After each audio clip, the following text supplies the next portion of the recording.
908, don Eduardo, buenos días. Hola, ¿qué tal, Juanca? ¿Cómo amaneció? Muy bien, vamos a saludar a Gabriel Cifuentes. Lo vamos a ver. A don Gabriel Cifuentes. Don Gabriel, buenos días.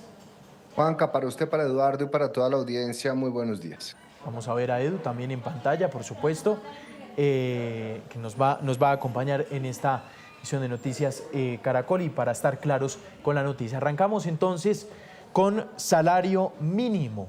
A ver, don Eduardo, lo dije en el inicio, no sé si a usted también le resuena bastante esta idea que empieza a aparecer poquito a poquito, y es que, pues que el salario mínimo en el nuevo decreto sea mayor el aumento, pues eso como que el gobierno no lo está descartando de a mucho, ¿no, Edu? Pues Juanca, ¿usted ha escuchado el dicho que dice le salió el tiro por la culata? Sí. Bueno, pues Lo escuché inclusive en enero, cuando salió esto del 23%. Exactamente, pues sería ya entonces la segunda vez, porque no hubo para los empresarios negociación con los sindicatos que estaban pidiendo en ese entonces el 16% de aumento y el gobierno decreta un 23%. Y esta vez le frenan ese decreto al gobierno nacional del aumento del 23%, y ahora, como tiene que expedir un nuevo decreto con ese aumento del salario mínimo, pues el presidente ha dicho, bueno, voy a tener en cuenta todo lo que tiene que ver otra vez con el salario mínimo vital y móvil, con ese concepto, porque dicen ellos hay una prevalencia de esos factores en la Constitución y voy a actualizarlo a las condiciones económicas actuales.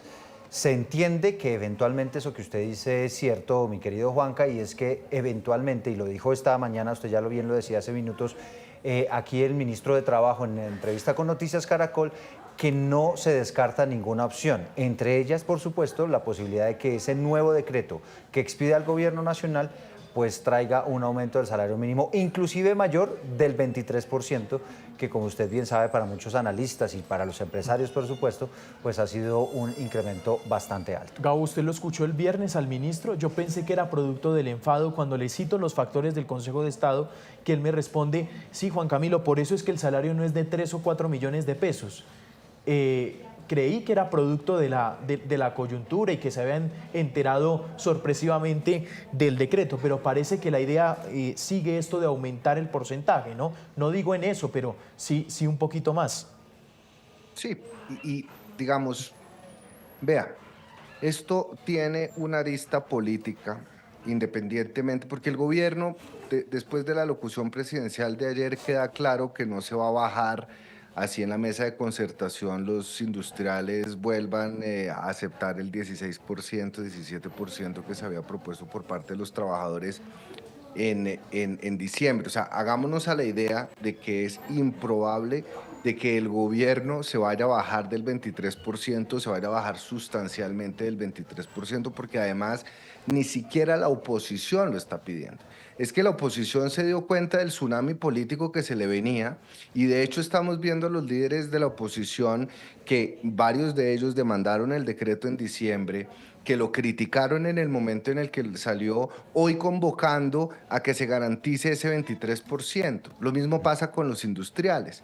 Pero un ingrediente adicional es que si el gobierno, que el mismo presidente lo dijo ayer, el ministro lo ha reiterado, están seguros y son conscientes de que tienen la argumentación técnica, jurídica, financiera y económica, ¿para qué van a ejercer el derecho de reposición de la decisión del Consejo de Estado? ¿Para qué van a reponer una decisión si ellos dicen tener todos los argumentos técnicos? Y hay una respuesta, y la respuesta es que en 3 semanas son las elecciones. En la medida en que se alargue el momento en el cual el gobierno va a expedir ese decreto, y en la medida en que se ganen días y se aproxime la fecha de las elecciones, esta decisión del Consejo de Estado, la torpeza de la oposición en su conjunto, lo que han hecho es inocular un ingrediente nuevo fundamental dentro del debate público en medio de las elecciones. Y el gobierno bien puede, a pesar de no tener los criterios técnicos, aumentar al 25% ahora, y eso va a generar un momentum político, va a generar un tema de debate donde el gobierno gana con cara y con sello. El gobierno ganó en diciembre poniendo el 23% de aumento. El gobierno gana con la decisión del Consejo de Estado porque nutre la narrativa de que los que se están oponiendo al bienestar del pueblo, entre comillas, son las Cortes, es el Congreso, son los ricos, los mega ricos, los empresarios y la oligarquía. Y el gobierno vuelve y gana con su nuevo decreto, reafirmando la cifra e inoculando en el debate público un tema sobre el cual se va a comenzar a discutir, sobre el cual va a haber movilizaciones sociales y que va a aislar del debate público los temas verdaderamente importantes que son las crisis que está atravesando Colombia en materia de orden público, de corrupción, de energía, de deuda, de relaciones internacionales, en fin. Entonces, aquí lo que estamos viendo es esa clásica situación donde el gobierno gana con cara, gana con sello y le dio jaque mate al tablero político electoral en estas últimas semanas antes de las elecciones. Sí, aquí recordemos, Juanca, también el gobierno va a estar muy enfocado a dar estas peleas y a que sean muy publicitadas. Por eso mismo que estaba diciendo Gabriel, evidentemente aquí las banderas del presidente Gustavo Petro, y eso para nadie es un secreto, ha sido siempre la defensa de los pobres, el tratar de reversar las injusticias que han existido históricamente en nuestro país, y por supuesto este tema del salario mínimo le da un insumo, un oxígeno enorme en esa lucha del presidente Gustavo Petro, que entre otras cosas, Juanca, si nos vamos exclusivamente a lo técnico, pues es que aquí la complejidad de todo este asunto es que usted tiene unas cifras muy concretas con las cuales se venía calculando históricamente el salario mínimo, ¿no? Usted puede saber de cuánto fue la inflación, usted puede saber la cifra de productividad, usted tiene una serie de cifras que son medibles por el DANE, pero ya cuando usted le mete ese otro ingrediente de salario mínimo vital y móvil, pues ahí usted empieza a jugar con una serie de variables que unos dicen puede ser una cosa, otros dicen puede ser otra. Aquí nos estamos basando en un concepto de la Organización Mundial del Trabajo, de la OIT, de la Organización Internacional del Trabajo, que lo que ha planteado es que sí debería estar por encima de los 2 millones de pesos. Aprovecha eso el gobierno del presidente Gustavo Petro pues para este decreto que, coincido con Gabriel, ahora no les parece tan feo a los industriales, a los empresarios y a los de la oposición, pero que evidentemente sí para la economía ha generado muchas dificultades, porque decía el presidente Gustavo Petro anoche en esa locución que en realidad el salario mínimo no ha tenido ninguna incidencia en la inflación, es decir, en el aumento del costo de vida en Colombia, pero algo diferente nos dijo, por ejemplo, Luis Fernando Mejía, el expresidente, el exdirector de Fedesarrollo, que nos estaba diciendo que en enero la inflación total fue del 1,19%, la más alta del último siglo. Y evidentemente mucho de eso tiene que ver con ese aumento del salario mínimo. Exactamente. Bueno, vamos a ver entonces, eso, lo último que decía Gabo, el gobierno compra otra nueva razón para citar una movilización el jueves, que al final los efectos, todo va a seguir igual. Pero esto va a tener unas movilizaciones, al final compra un capital político el jueves, que son movilizaciones que, digamos la verdad, esto va a tener un capital político tremendo, don Gabriel. Juanca, es que, vean, ya el presidente dio puntadas ayer en su alocución, es que no es solo el tema del salario mínimo, es el tema de la salud, es el tema de las pensiones, es el tema de la deuda, es el el tal tema bloqueo de la institucional.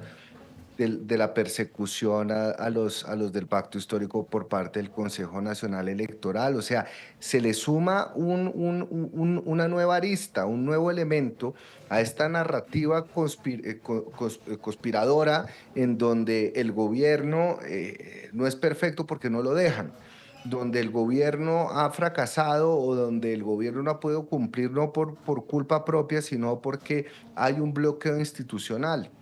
Y esto lo hemos dicho muchas veces y hay que pararle bolas. Lo hemos hablado en esta misma sección con usted, con Eduardo, que es la antesala del argumento de la Asamblea Nacional Constituyente, que va a ser otro de los grandes temas ya no para las elecciones al Congreso, sino para las elecciones a la presidencia. Y es que estamos a 3 semanas de las elecciones al Congreso con una izquierda que por las decisiones del Consejo Nacional Electoral se ha visto, digamos, perjudicada, debilitada, con una derecha envalentonada, pero con una oposición que cayó en su propia trampa. Salir de esa trampa, por lo menos en materia de las propuestas de políticas sociales, va a ser muy difícil. El gobierno ya se adueñó, es el dueño exclusivo y excluyente del discurso y de las narrativas sociales. Y eso es un capital político que hoy tiene el oficialismo y que, reitero, la oposición, en gran medida por una torpeza acumulada de los últimos 3 años de no saber cómo enfrentar este gobierno, pues ha caído redondita y se está quedando sin discurso. Ver a Cárdenas proponer que todos los de la gran consulta se pongan de acuerdo en mantener el sueldo del salario del 23%, o a Paloma Valencia, al Centro Democrático, cuando ellos mismos fueron los que demandaron el decreto en diciembre, pues me parece que ya es muestra de que no se dieron cuenta del tamaño del tsunami y los está arrollando. Pues hay muchos analistas, Gabriel, que dicen que está pasando es que la oposición acostumbrada a gobernar, pues no sabe hacer oposición y no lo está haciendo bien, y el gobierno acostumbrado a hacer oposición, pues no le está yendo tan bien gobernando, ¿no? Claro. Sí, sigue convocando a manifestaciones en contra de qué, si ellos son los que están gobernando. Yo estoy de acuerdo con esa lectura, Eduardo. La oposición se comporta como si estuviera en el poder y el gobierno que está en el poder se sigue comportando como si siguiera estando en la oposición. Y mientras tanto, pues nada avanza. Y eso es delicado. Es que estamos en plena época electoral. Claro. Bueno, vamos a ver el galimatías, si cambia el porcentaje del salario mínimo va a ser tremendo, ¿no, Edu? En el nuevo decreto, porque aquí va entonces a entrar a estudiar el tema de derecho laboral, qué va a pasar entonces con los que ya mes y medio le aplicaron el salario mínimo anterior, el nuevo, en fin. Sí, y aquí solamente algo, digamos, que enreda una lapita. Esa decisión que tome el gobierno nacional sobre el aumento del salario mínimo va a aplicar o va a estar vigente hasta tanto el Consejo de Estado falle de fondo.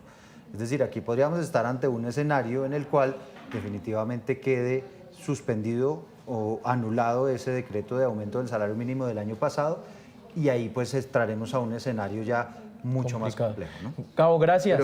Pero fíjese, y ya con esto me despido, Edu, que si pasa lo mismo que pasó en el 2016, la decisión de fondo del Consejo de Estado se termina tomando en una vigencia fiscal posterior, es decir, porque todos los diciembres por ley se negocia el salario mínimo.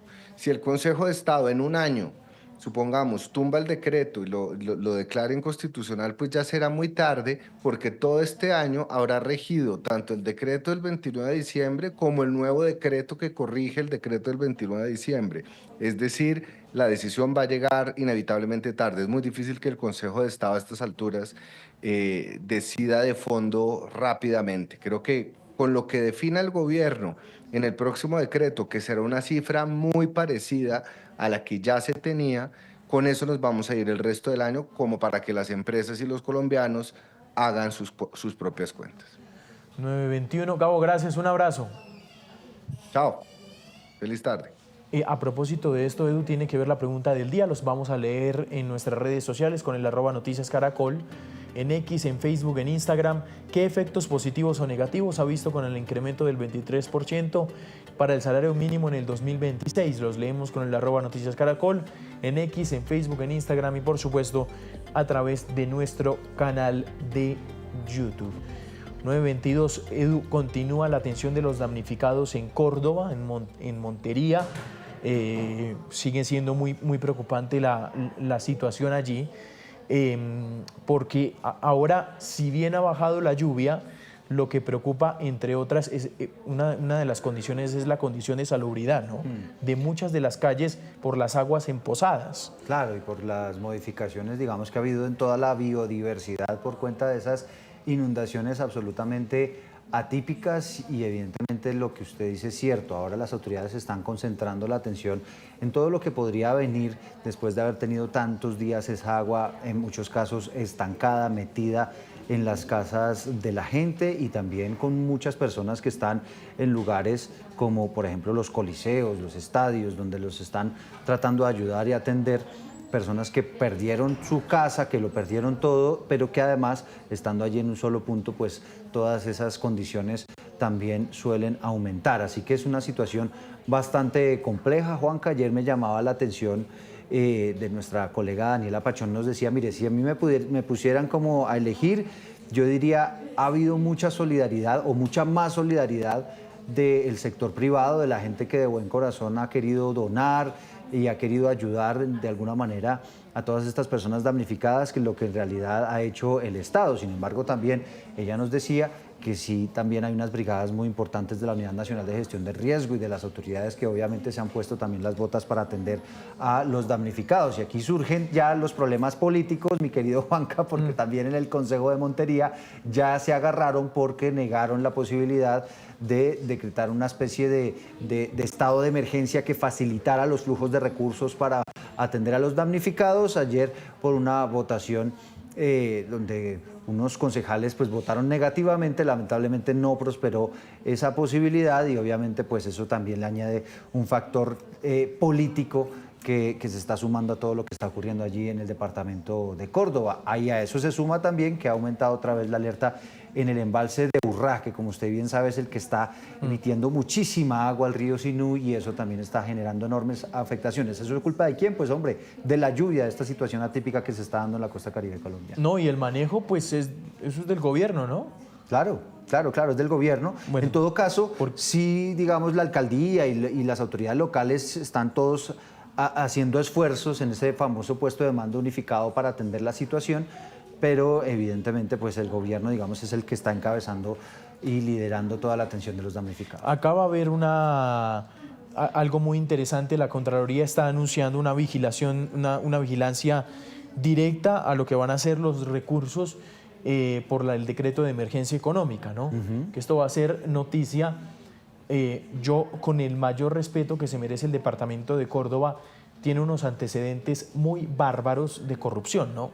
Sí, aquí esto hay que decirlo tan directo, porque si hay algo también, responsabilidad de la situación, además, obviamente una emergencia climática, es unas obras que no se han hecho y que se tenían que hacer desde hace mucho tiempo, Edu. Claro. Y aquí le va a entrar una inyección muy importante de plata a las autoridades del departamento, y me parece que van a tener que entrar las autoridades a vigilar por los antecedentes que ya sabemos que hay. Exacto, pues mire, Juanca, aquí a nadie le cabe duda de que efectivamente es un departamento y es una situación que necesita inyección de recursos, y recursos rápidos. Aquí usted no se puede dar, digamos, el lujo de hacer una licitación, y no. Por eso es que se toman estas decisiones, digamos, extraordinarias para poder hacer que fluya rápidamente los recursos y poder atender a las familias que obviamente lo están necesitando ahora, no en un mes ni en una semana. Pero evidentemente, y la Contraloría en eso quizá tiene razón, y es que los antecedentes pues no hablan muy bien, por ejemplo, de lo que venía ocurriendo con la Unidad Nacional de Gestión del Riesgo, que si usted no lo recuerda, fue la entidad que se vio inmersa en ese escándalo gigantesco de corrupción en el departamento de La Guajira. Bueno, 9:26, ahí está entonces los temas para hoy, para estar claros con la noticia. Vamos a estar con mucha información a lo largo de esta emisión. Me gustaría cerrar ya, Edu, este caso del niño Kevin de 7 años es la verdad desgarrador. El niño se había caído días antes, algunas semanas antes, y la mamá pues había advertido de la condición que tenía el niño de hemofilia A severa. Obviamente la condición le complica su situación, el niño se encontraba en una condición muy grave y pedía cuanto antes el traslado a Bogotá. Duró un montón, llegó demasiado tarde el traslado. Pero fuera de eso también otra lucha, la lucha de los medicamentos que muchos de ellos nunca llegaron. Bueno, el niño se ha confirmado en las últimas horas que lamentablemente murió. El llamado lo ha hecho la defensora del pueblo sobre esta situación. Vamos a ver entonces, pues también me parece que estamos hablando de una vida de un menor que están respondiendo las autoridades frente al caso, ¿no? Sí, Juanca, y aquí simplemente recordar rápidamente para quienes no tienen muy claro de qué se trata la hemofilia. Usted, por ejemplo, Juanca, se cae, se corta, y pues su organismo rápidamente lo que hace es cicatrizar la herida y permitir que deje de salir sangre. Las personas que tienen esta condición de hemofilia, lo que ocurre es que no se cierra la herida, sino que sigue saliendo la sangre, no hay una coagulación adecuada, y eso obviamente pues cualquier herida, cualquier situación puede generar el desangre de la persona.